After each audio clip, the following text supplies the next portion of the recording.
অনেকদিন পর মজা করে সেই পুরনো আইটেমের ভাতগুলো খাচ্ছি।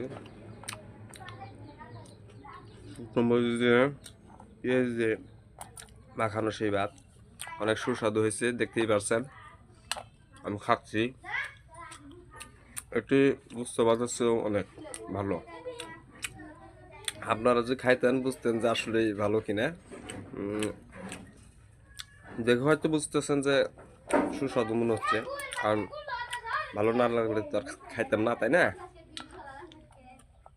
তো আমার সাথে যদি আপনারা খেতে চান তাহলে বাড়িতে শুকনো মরিচ ভেজে